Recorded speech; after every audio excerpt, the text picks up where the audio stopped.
তো বন্ধুরা, কেমন আছো তোমরা? আশা করি তোমরা সবাই ভালো আছো। তো একটা নতুন মিনি ব্লগ নিয়ে চলে এসেছি। তো আমি সকাল সকাল যখন দোকান খুলতে আসি, তো দেখি না বাড়িতে দমে কুকুর রয়েছে। তো ঠাকুরের নাম নিয়ে আমি দোকানটা খুলে দিই। তো তারপরে দেখছি না সব কুকুরগুলা রাতের বেলা এখানেই ছিল মনে হচ্ছে। তো ওদের জন্য কিছুগুলো বিস্কুট নিয়ে এলি দোকান থেকে, যেহেতু ওরা গোটা রাত পাহারা দিয়েছিল, তো সেই জন্য ওদেরকে বিস্কুট এনে দিলি। তো তারপরে নজর এলো যে ওইদিকে আর একটা কুকুর আছে, তো নোয়াকে ডাকলি। ও তারপর দৌড়ে দৌড়ে চলে আসছে, বিস্কুট খাতে শুরু করে দিল।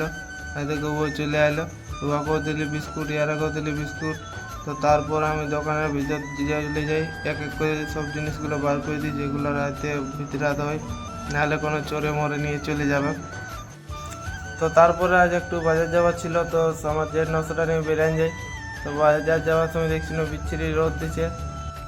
আমরা মাথা ঘরে ছেলে ওঠেই, রোদ দিলেও মানবো নাই, গামছা ঢাকা নিয়ে চলে যাব। তো তারপরে বাজারে কাজটা করা হয়ে যায়।